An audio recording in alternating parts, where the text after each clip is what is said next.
Hey everyone, and welcome to Self Relativity Live. We're back with you with another interesting live stream this week where we're going to talk about what's wrong with the self improvement industry and what's lacking in today's world around critical thinking. And we'll be back with you in just a moment as we kick off the show. I want to celebrate something with you. And as I introduce Dr. Vahe Ohanessian, we are still celebrating the launch of his recently released book, The Theory of Self-Relativity. 7 years of hard work and research has gone into this book. We'll play the promo for the book now, and then we'll get into the show.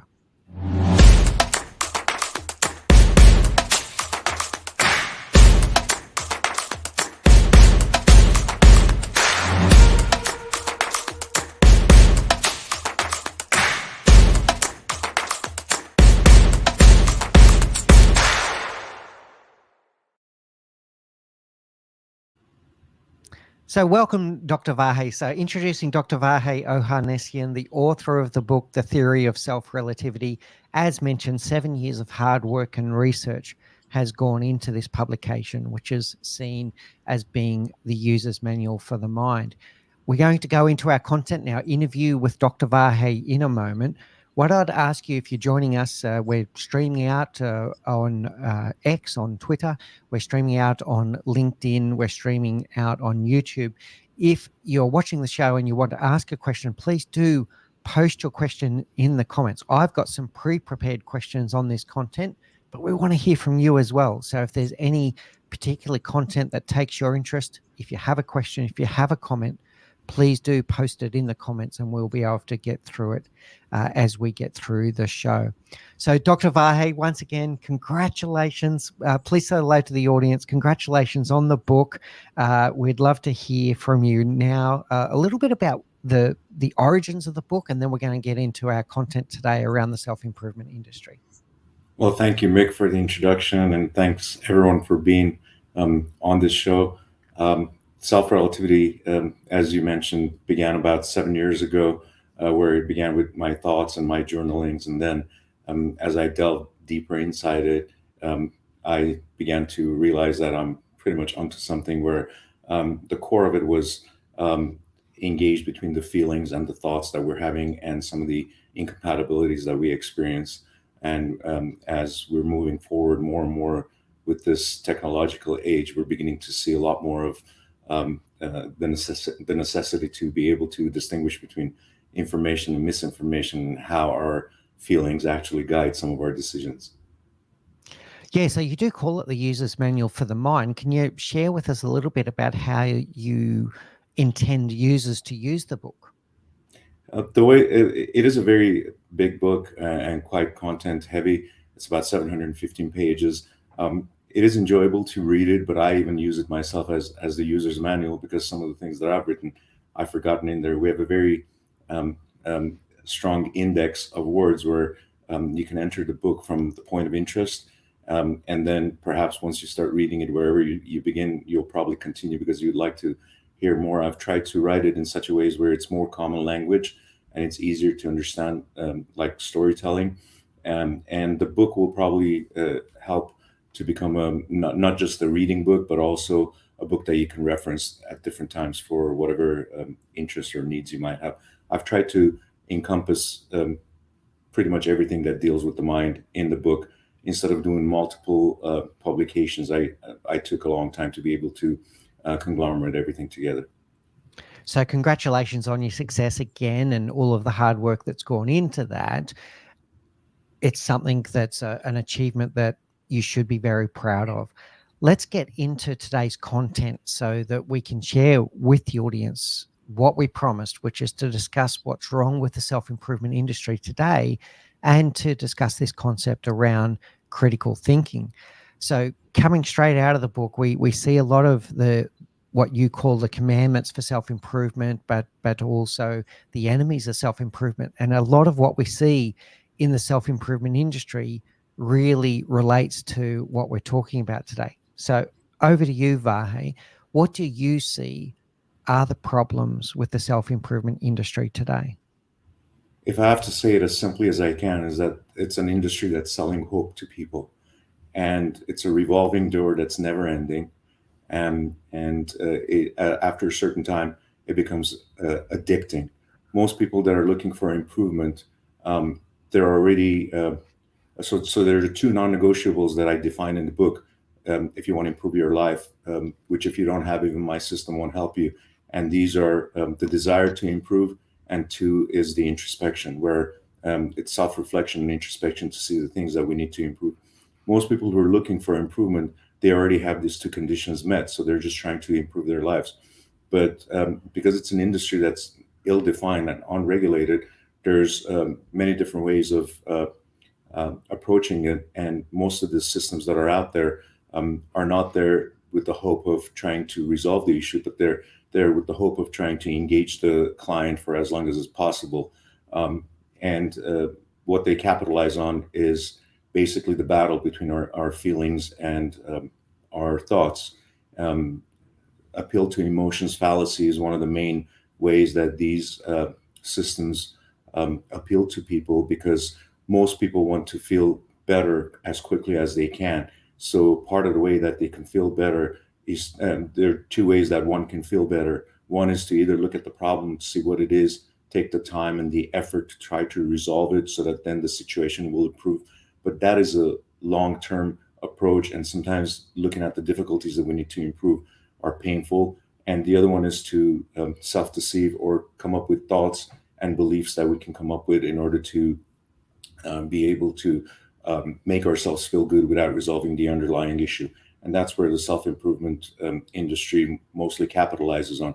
Although there are some entities that intend to do well, in order for us to be able to truly improve, at some point we have to be able to take the helm of self improvement in our own hands and become our own coach after we begin to understand what is going on.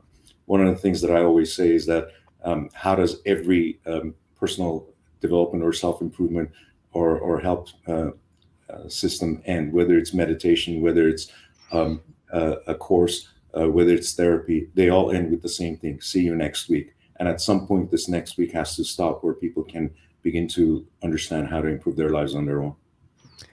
Yeah, that's a really powerful message right there, Vahe. They do often end with that. It's like, see you next week. Well, so where is the end game in all of this? Is it just the addiction of wanting to come back for more and more sessions, wanting to feel good in the short term, but is it really addressing the core issues that might be holding the person back from whatever it is that they're trying to achieve, whether it's elusive happiness, contentment, or some kind of challenge they're having in the world? This concept of see you next week is something that's prevalent in all of these industries. So one of the things that you say, this is one of your quotes, direct quotes from you: ambiguity and confusion without resolution is how motivational and self-help programs keep you hooked endlessly. Tell us more about this ambiguity and confusion. Well, this is based on the core of human beings, where we want to believe, because beliefs make us enable us to be able to create a thought that could be true, or that could be convincing enough to make us feel good. And by creating beliefs or by suggesting beliefs to us, the some of these programs just keep us hooked all the time, and to be trying to reach an endless reward, or basically the dangling carrot that we can never reach to. So, and many of these things capitalize on the need to believe. And some of these could be conspiracy theories, or some of these could be superstitions, or some of these could be just good sounding sentences that do not lead into any kind of a actionable thought or behavior. And part of it is pseudoscience, and for example, using scientific terms in order to try to assimilate how we deal with reality, things like quantum consciousness, or using physics and other um, scientific groupings to combine with psychology, and to somehow represent that if we can find the meaning through some of these difficult to understand concepts, then we will find a gateway to our enlightenment. Yeah, really interesting, and there's certainly a lot of that there. You mentioned the word pseudoscience. We see a lot of play on words. We see people that are trying to sound intelligent, but maybe there's not a lot of substance behind some of the work.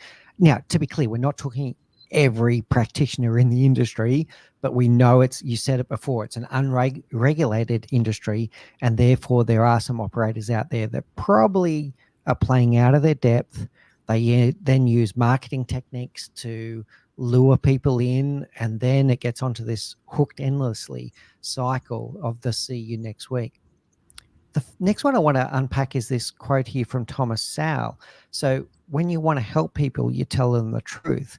When you want to help yourself, you tell them what they want to hear. What do you see there in the self-improvement industry around this quote? This goes back to how I initially started between the battle of the feelings and our thoughts. Our thoughts create our feelings, and our feelings lead to our behavior. Our feelings are closer to our behavior because evolutionary, we needed to feel something and quickly react in order to be able to be safe. However, most of our emotions are created by our thoughts, so that we need to be able to become cognizant of what thoughts are causing that. But because we're sentient, intelligent beings, we're more in touch with our feelings. And our primary goal in life is to try to feel good, to try to feel better, or at the minimum, to try to not feel as bad.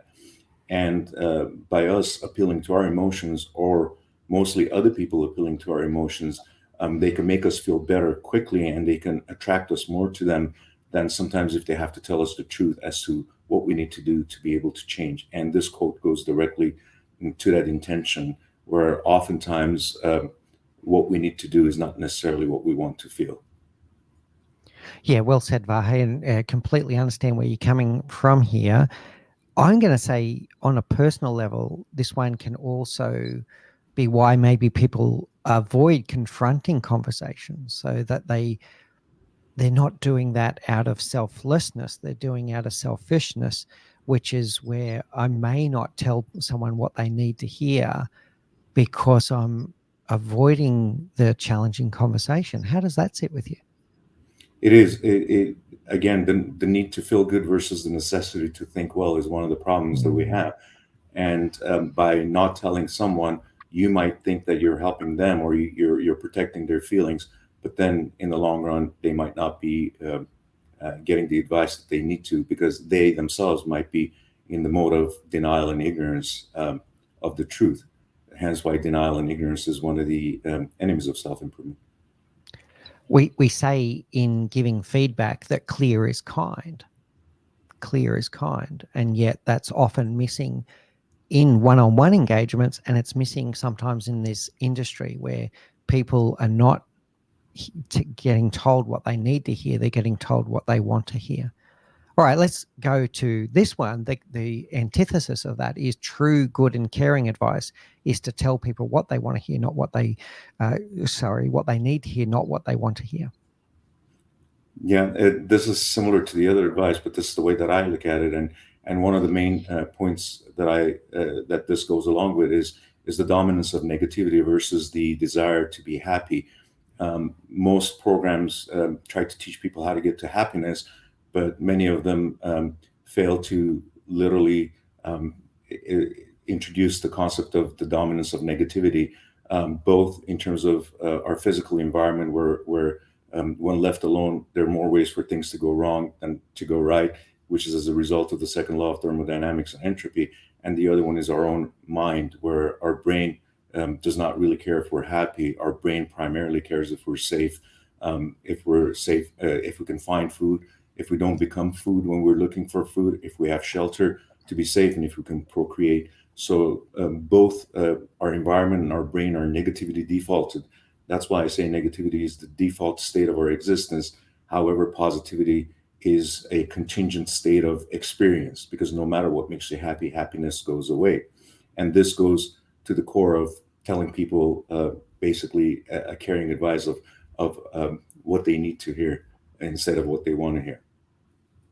Yeah, well said. I think there's something in that for all of us. Take that away. Think about it individually, about the engagements you have with other people that you love and care about, and then think about it about the social media you might be consuming, the programs that you might be consuming. Where do they sit on that spectrum? That's a challenging question for you to think about. Now, let's get to this thought about how we process it, Vahe. So you talk about how our thoughts and ideas generate into beliefs, and how we need to build that around facts and evidence before we can truly say it's knowledge. Tell us your approach around the processing of thoughts, ideas, beliefs, and facts. Well, beliefs are generally closely related to emotions, and there are some studies that show that positive beliefs increase dopamine. And a belief is basically a state of mind that we're convinced to be true, but we can't guarantee that it's true. We assume that it is true. However, many of us live in the state of beliefs, and beliefs can either be self-concocted or can be implied upon us by other people. And if beliefs are comforting, then we tend to accept and agree with those beliefs, and sometimes take action on that. A belief should be an intermediary state of mind until proven with facts. When we have a thought, an idea, or an opinion, and if we're convinced that that thought, idea, or opinion has some value, and we start thinking about it longer, or we start evaluating, that thought, idea, or opinion becomes a belief. And a belief should only be a temporary state of mind, and is not a reliable state of mind as much as knowledge will be. In order for us to turn a belief into knowledge, we should be looking for the underlying facts and evidence that we can find, or at the minimum, the reason and logic that will support that belief to turn it into knowledge. It is better for us to take an action based on knowledge than a belief. And a belief could be, and so the ways to prove a belief, if it's true or not, is to look for the facts. Sometimes the facts are not evident, so after a long period of time, time becomes the second verifier of a belief. If after a certain amount of time we can't find the facts, then we're probably safer to assume that that belief might not be true, and it requires further examination or replacement of that belief.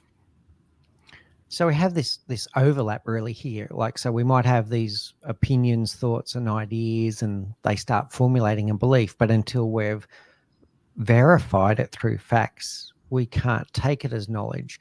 And yet that's not necessarily what we see out there. We see some things that are accepted as truth, but they're not really proven as true. So tell us your reflections on this.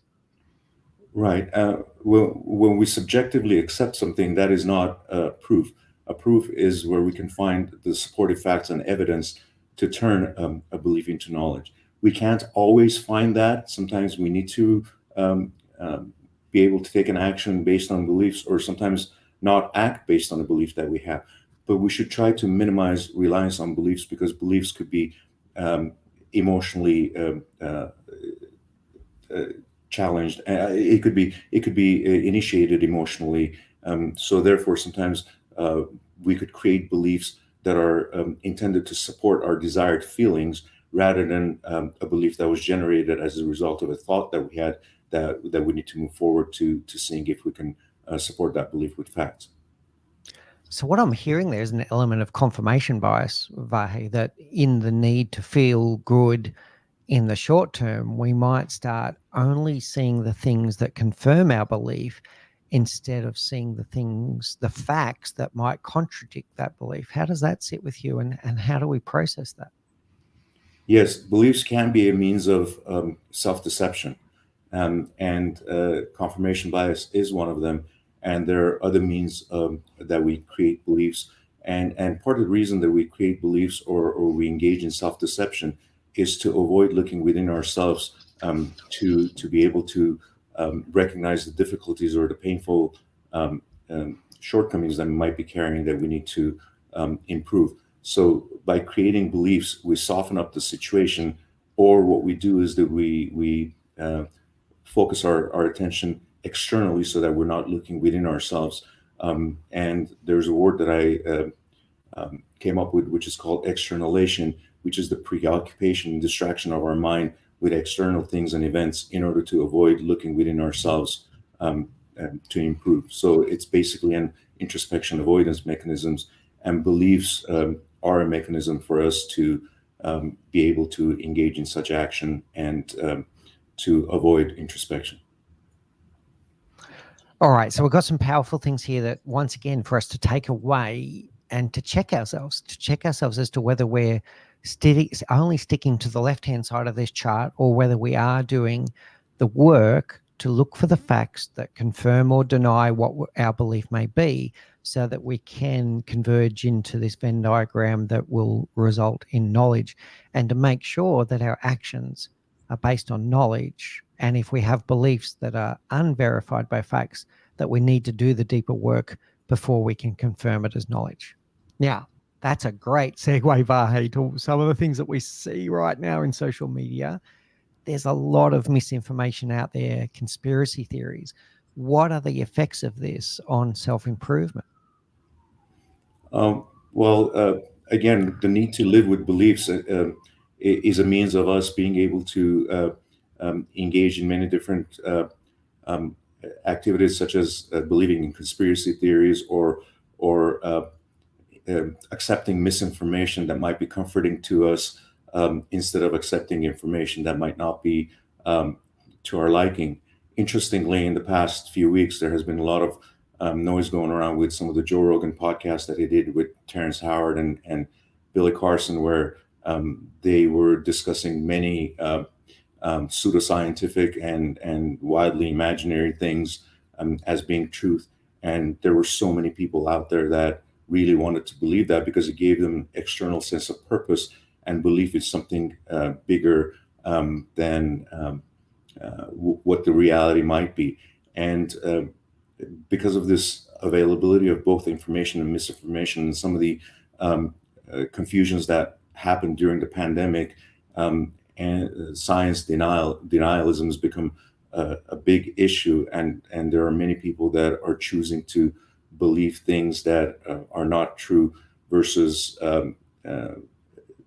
dealing with things that have been proven for centuries to be true, and where our society and our science and technology and medicine are relying upon.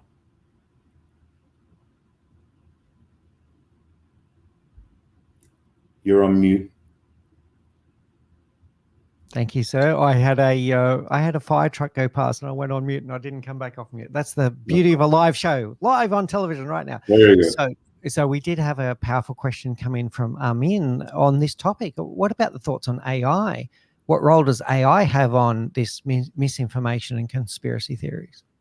Thank you for that. I was just going to go into that, and I think AI is going to become a really big issue as we move forward. And in the book, I've written that AI should be used as a productivity tool. For example, as we use a calculator, or as we don't memorize phone numbers anymore on a phone. But the ultimate thinking should come to us. So AI shouldn't do the thinking for us. We should do the thinking for ourselves. We should just get the information. This is why critical thinking is so important, and why we can't control what people are hearing, or we can't control speech of other people, but we should teach each individual to be able to engage in critical thinking, so that wherever the information is coming, whether it's AI or other sources, the person itself has the ability to evaluate the factuality of the information versus the misinformation that's out there. And we've got a full agreement from Armin on your comments there. I'm going to add something there and go with algorithmic bias. So I agree with you. AI is a wonderful productivity, I'm going to say, extension of the human condition. It shouldn't replace the human condition. It shouldn't replace critical thinking, which we're going to talk about in a moment, but it is quite dangerous. So we do have algorithmic bias. So I'm going to give the example and then I'll let you run with it, Vahe. If I start reading posts on social media that tell me that the sun excretes planets, and I go, that can't be right, but I start watching it and then my watch time continues, well, the YouTube algorithm is just going to go, oh, Mick seems to like this content about this misinformation. I'm going to put more and more of this into Mick's feed. And before I know it, my feed is full of this misinformation. It started off with me questioning it, going, this is not right. But all of a sudden I'm getting 20, 30, 40 videos that are leading me down the garden path. Yeah, and then if other people are thinking about the same thing, next thing you know, your news feed becomes very dominant with something that you're perhaps engaged in as a fun subject, but for more people, that do not have the depth of knowledge, that starts becoming their knowledge. This is why it is really important from a very young age. And I always say that, in schools we should have critical thinking courses, so that people can learn to think for themselves instead of relying on just the information that's out there. Yeah, well said, sir. And I can think about that with all kinds of things. Advertising works the same as well. If you do one Google search for, I don't know, a vacuum cleaner, have a look at how many ads you start getting put for a vacuum cleaner, right? So it's definitely something that we need to think about.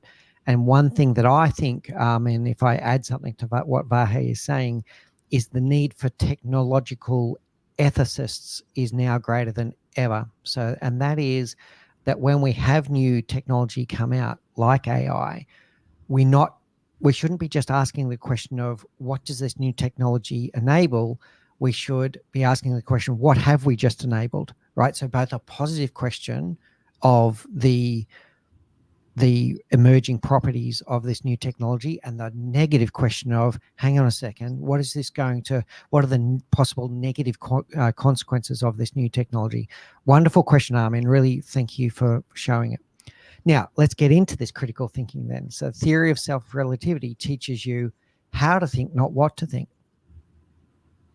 So again, some of the examples that we discussed is that it doesn't matter where the information is coming from or what the ethics of it is. We should learn to be able to think factually so that any information that we're getting, we're capable of filtering it through facts and understanding. And if questionable, or if it sounds very extraordinary, then we must question it even more to see what the depth of it is. Right now, we have a lot of information. We have quite a bit of knowledge in our societies, so it is easy to back up a lot of extreme claims with the knowledge that we have. We just have to be open to do that. However, the more important thing is that we should apply the same principles and filtering of thoughts to our own individual thoughts. Our mind is basically a thinking machine and does all the thinking, and our thoughts our thinking is the collection of all of our thoughts. So we should be able to, in order for us to be able to have the proper thinking, we should learn to go to the fundamental level of what our thinking is, which are our individual thoughts. And the best way to do that is by being in touch with our emotions, because our emotions are created by our thoughts. So as long as we're aware of our emotions and we use that in order to be able to identify what thoughts are creating that, then we can evaluate each individual thought for its factuality or non-factuality, where my factual thinking comes in, and which is a form of critical thinking. So the way that I encourage to do this is that each subject that we hear or each thought that we have, to be able to take this down and peel the layers to get it down to the fundamental levels, and at the fundamental level begin to evaluate each thought for its factuality or not. If it's factual, then we decide whether we need to take an action or not on it. If it's not factual and we can't find supportive facts, or if it's not real, then we'll be comfortable in eliminating the thought so that we don't have to deal with that. And elimination is different than denying the thought or ignoring it. It's after evaluation where we realize that, okay, there's no factual basis to it. Yeah, I really like that, Vahe, this thought around, it's not denying the thought, it's critically assessing the thought. Where did that thought come from? Do I know this to be true? Where did it come from? What caused me to have that thought is part of this process. It's I think that's really powerful. All right. So if you may add to that, sorry to cut you off. Part of that is, so sometimes when we evaluate those thoughts, we also realize that the thought didn't originate itself and then create a feeling. We realize that we initiated and concocted that thought in order to support a desired feeling, where confirmation bias and some of these other things could come in. So once we identify the thought, then we'll see that, okay, whether the thought was initiated individually or was that thought a post hoc thought to rationalize and justify a feeling that we want to have. So we've got a couple more questions coming in here, and this one's really interesting when it comes to everything we've been talking about with beliefs, ideologies, and facts and factual thinking. So from Dorrance, isn't the DEI, so diversity, equity, and inclusion movement, a belief ideology that is imposed on society without underlying facts to support societal improvement? That's a challenging question. Vahe. It is a challenging question. It's not an individual thought that there is, it's more of an ideology. And to me, I'm always hesitant about ideologies, no matter what it is, whether it's a conspiracy theory or whether it's DEI or whether it's other forms of ideologies. Ideologies are rooted in tribalism and grouping of people together. And most of the time, a lot of ideologies are formed in order to group people. But in the most recent times, ideologies are not formed just to group people for the love of the ideology, but they have become a means of hating others who are not subscribing to the ideology.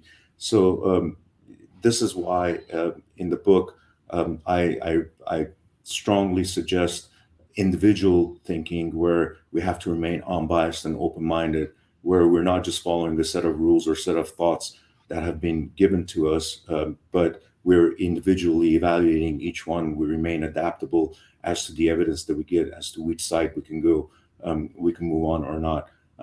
To me, I'd prefer if there were no ideologies out there, and if we could just free flowing be able to evaluate ideas again. But my main concern is that previously, while grouping or tribalism or ideologies were supposed to be for the love of the group, nowadays it's not that. It's become more as to hatred of others, and that's becoming a real problem in society. Yeah, I want to add some thoughts there, Vahe. So to your question, Dorrance, so the original intent with what Vahe's talking, the original intent of the DEI movement is a very virtuous one. So diversity drives diversity of thought, and we can develop better solutions to the world's problems. Equity levels the playing field to give people more opportunities to get involved. And inclusion, everyone deserves to work in a workplace, for example, that where they feel included, and no one deserves to feel excluded. But the question is, does it become a runaway train that has emerging properties again that are not virtuous? Tribalism that Vahe's talking about, and to the thought where we're so far removed now from the original intent with 27 different pronouns and all this kind of stuff. Did that really add any value to the original intent? So some first principles thinking would bring DEI back to its original virtuous intent and wouldn't allow itself to get so extrapolated into something that is far removed from the original intent. How does that sit with you, Vahe? This is why I think critical thinking and factual thinking, or whichever one we use, it should be the core of our existence as individuals. Because once we think critically, then we can evaluate things factually and not allow our emotions to get carried away. And many times we would not need any grouping of ideas or ideologies in order to be able to protect a certain group, or in order to go anti other people. If each individual member of a society can be strong on their own, the foundation will be strong and the collective building will be a lot stronger. However, I also say it in the book. I say time is not the rarest commodity anymore. Common sense is. And we have seriously lost a lot of common sense, because we are thinking a lot more with our emotions than we are with our with facts. And part of the reason is that because we're living in not probably, but we're living in the safest and, believe it or not, most moral and ethical societies that humans have ever lived. And this safety has given us too much mind space to start thinking about other things that might not have been needed to be thought about as much. Yeah, well said, sir. All right, so we've got one more, but I've got a warning on this one. This question here could be a 7-hour live stream just on its own. This is a deep area, but let's go with at least a quick answer to Armen's question. What are your thoughts on emotional intelligence? I'm going to try to be brief on this. Emotional intelligence is a very big part of our existence, and the best way with anything that I teach in the book, I say you have to live a centered self life from the inside out. Centered self is not self-centered. Although centered self and self-centered both prioritize the self first, centered self doesn't do it at the expense of someone else or without consideration of others. And so one of the things that I say is that do unto others as you do unto yourself. If you're capable of treating yourself well, then you'll know how to treat other people well. So your emotional intelligence should come with you being aware of your own feelings and the things that you would want to live with, and how you apply that to other people. Therefore, emotional intelligence is a very important part of it. Actually, the method that I call the cognitive cognition technique, which is the core of factual thinking, is for us to be aware of our feelings and use our feelings as a gateway to understanding our thoughts. And to accomplish the cognitive cognition technique, the two components are emotional intelligence and thought management. So once we have the emotional intelligence, we understand the feelings associated with our existence, and then we also understand the thoughts associated with that, whether it's ours, whether it's someone else's, or whether it's in relation to us interacting with the other people. Then emotional intelligence is a very big part of our existence. Emotional intelligence is basically what makes us sentient human beings that goes along with our intelligence. So I'm going to add to that, Vahe, and support you wholeheartedly here. Emotions are information. This goes hand in hand with the factual thinking that Vahe is talking about. All emotion is information, and it's trying to draw our attention to something. A positive emotion is trying to reward us for a met need. It might be our need for love and belonging. It might all kinds of psychological needs. Negative emotions are trying to draw our attention to an unmet need.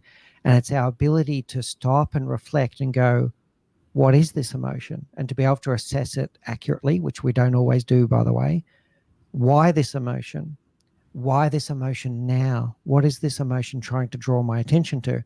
And if you follow Vahe's views around factual thinking, then we can become emotionally intelligent because we know where these emotions are coming from.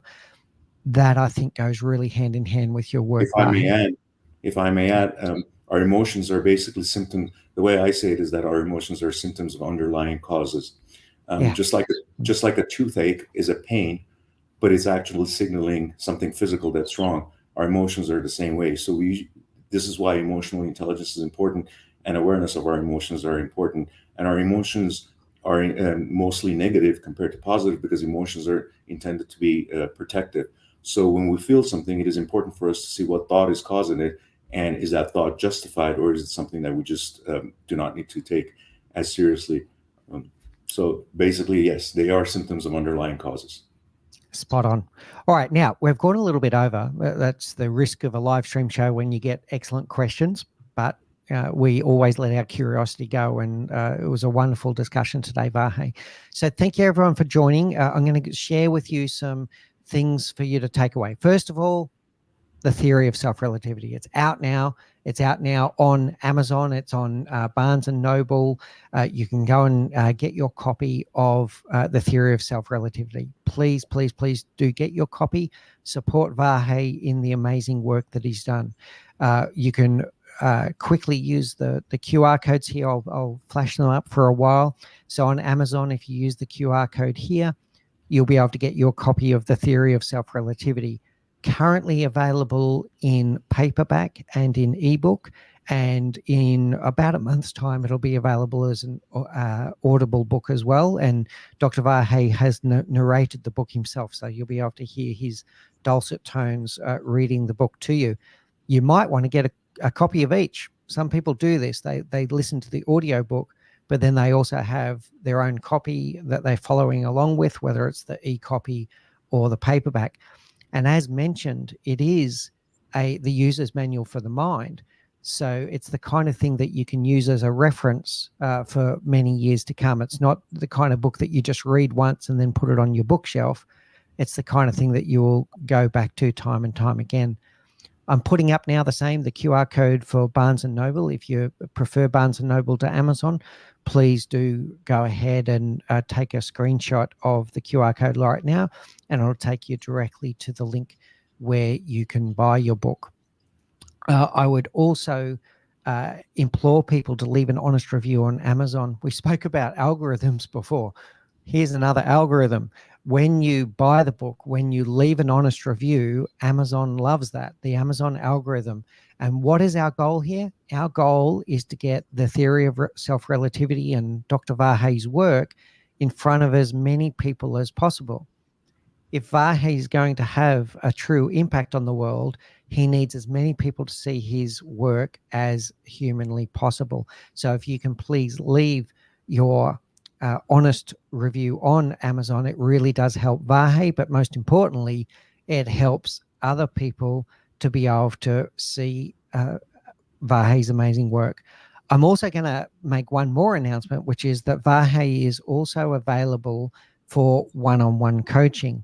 So if you've been really taken by everything that we've been sharing today, where you're thinking about all the things that Vahe has shared, you're thinking about your own life, your own critical thinking, and you would like to get some one-on-one coaching, Vahe is also available for one-on-one coaching or group coaching sessions if you've got a group of people that would like to take that in place. Now, I've got a few other comments before we close out, Vahe. So Amen, looking forward to the Audible version. So it is coming soon. And yeah, you'll be able to listen to the book, not just read it. And once again, I encourage you to have two copies, one perhaps the paperback and then the Audible version, or you can have the ebook plus the Audible version. And we've got two comments here, one from Dorance thanking this was a great session, and also from Amen as well, saying that they really got some value out of today. So before I flash up the final promo for your book, Vahe, any final messages for the audience today? No, it's just let's try to observe the world and deal with the world with a factual way. It becomes so much clearer, and we start generating so much purer emotions, and we can enjoy every aspect of life. As I say, with the mission statement of this very big book, that's only one line: to live this improbably rare gift of life to its fullest possible potential. Thank you, Vahe. Thank you for all that you do, and thank you to the audience for joining today. Thank you.